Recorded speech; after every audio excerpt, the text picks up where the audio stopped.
కొంతమంది ఎన్ఆర్ఐస్కి ప్రజాస్వామిక స్ఫూర్తి అర్థము అవగాహన కాదు.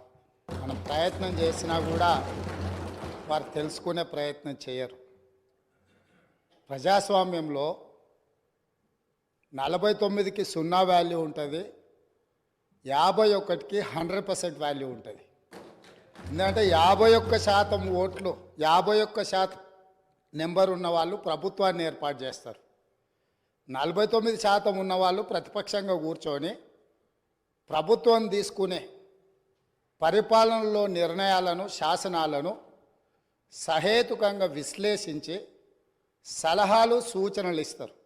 సలహాలు సూచనలు ఒకవేళ ప్రభుత్వము పెడచెవిన పెడితే నిరసనలు, ధర్నాలు, రాస్తారోకలు చేస్తారు.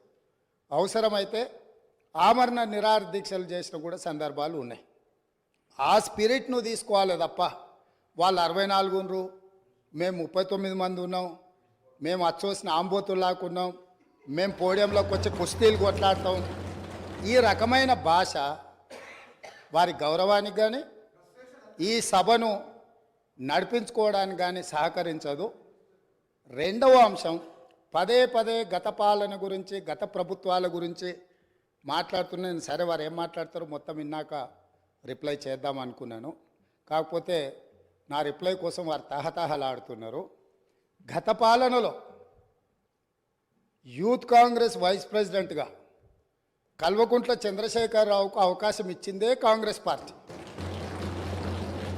సింగిల్ విండో డైరెక్టర్గా ఎన్నికల్లో పోటీ చేయడానికి ఇస్తే కాంగ్రెస్ పార్టీ తరఫున నిలబడి ఓడిపోయిందే చంద్రశేఖరరావు. గత పాలనలో ఎంపీగా గెలిపించిందే కాంగ్రెస్ పార్టీ. గత పాలనలో షిప్పింగ్ మినిస్టర్ ఇచ్చిందే కాంగ్రెస్ పార్టీ. ఆ తర్వాత కార్మిక శాఖ మంత్రి ఇచ్చిందే కాంగ్రెస్ పార్టీ. అంతెందుకు ఇక్కడ సభ్యుడు ఉన్నాడు, వారు కూడా వారి కుటుంబ సభ్యులే. ఎమ్మెల్యే కాకుండానే మంత్రిని చేసి తర్వాత ఎమ్మెల్యేగా ఎన్నిక చేయడానికి సహకరించిందే కాంగ్రెస్ పార్టీ.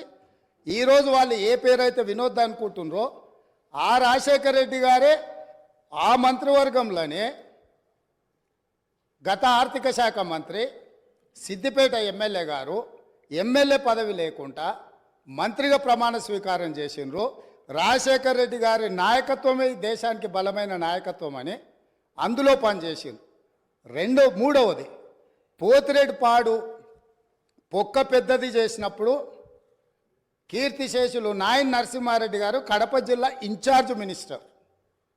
ఆ రోజు కొట్లాడింది పోతిరెడ్డిపాడు మీద కీర్తిశేషులు పి జనార్దన్ రెడ్డి గారు. పోతిరెడ్డిపాడు పొక్క పెద్దది చేసినప్పుడు ఇక్కడ ఉన్నోళ్ళు ఎవరు ప్రాణత్యాగాలు చేస్తామని ఎవరు కొట్లాడలే, ఎవరు మాట్లాడలే. సొంత పార్టీ, సొంత ప్రభుత్వం ఉన్న తెలంగాణ ప్రజల హక్కులను భంగం కలిగించొద్దు, కృష్ణానది జలాలలో మా వాటా మాకు ఉండాలి, మా వాటాను ఎవరు తీసుకెళ్ళినా మేము ఒప్పుకోము అని కొట్లాడింది ఆనాటి నాయకుడు పి జనార్దన్ రెడ్డి గారు మాట్లాడిండ్రు తప్ప వీళ్ళు కాదు. కాబట్టి ఈరోజు వీళ్ళందరూ ఏ పాలకుల గురించి మాట్లాడుతున్నారు, ఆ పాలకులు ఇప్పుడు మాట్లాడుతున్న పెద్దలు ఎట్లెమ్మెల్యేనరు?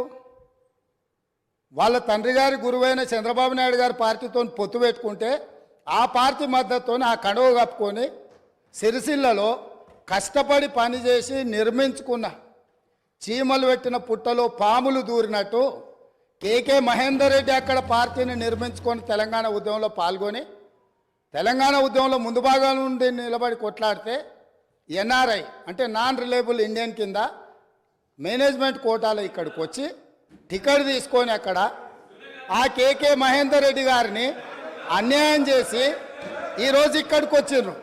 తెలంగాణ తెచ్చిన నాయకుడిని పట్టుకొని కల్వకుంట్ల చంద్రశేఖరరావు అని ఏకవచనంతో మాట్లాడతారు. తెలంగాణను వ్యతిరేకించిన వాళ్ళనేమో గారు గారు అని మాట్లాడినప్పుడే అర్థమైంది అధ్యక్ష, వారి సంస్కారం ఏందో, వారి పరిజ్ఞానం ఏందో అర్థమైంది అధ్యక్ష. అచ్చోసిన ఆంబోతు, ఇది ఒక ముఖ్యమంత్రి మాట్లాడిన మాట, అచ్చోసిన ఆంబోతు. అధ్యక్ష, ఎవరు అధ్యక్ష అచ్చోసిన ఆంబోతు? చీమలు పెట్టిన పుట్టలో దూరిన పాము. అధ్యక్ష, కాంగ్రెస్ అనే పార్టీలో పాపం మా బట్టన్న, మా శ్రీధర్ అన్న, మా దామోదర్ అన్న, మా ప్రభాకర్ అన్న, అదేవిధంగా మా ఉత్తమన్న, మా కోమటిరెడ్డి వెంకటరెడ్డి అన్న, మా దామోదర్ అన్న, వీళ్ళందరూ కలిసి పెట్టిన పార్టీలో ఇవాళ దూరి ముఖ్యమంత్రి పదవి తీసుకుని ఆయన చీమలు పెట్టిన గుట్టలో పాముల గురించి మాట్లాడితే చాలా చండాలంగా ఉంటుంది సార్. దయచేసి ఇంకొక మాట అధ్యక్ష ఎన్ఆర్ఐలు నాన్ రిలయబుల్ అన్నారు. అధ్యక్ష ఎన్ఆర్ఐలు నాన్ రిలయబుల్ ఇండియన్స్ అన్నారు. నాన్ రిలయబుల్ ఇండియన్ అంటే అధ్యక్ష నేను అడుగుతున్నా, ఎవరు అధ్యక్ష ఎన్ఆర్ఐలకు టికెట్లు అమ్ముకున్నది?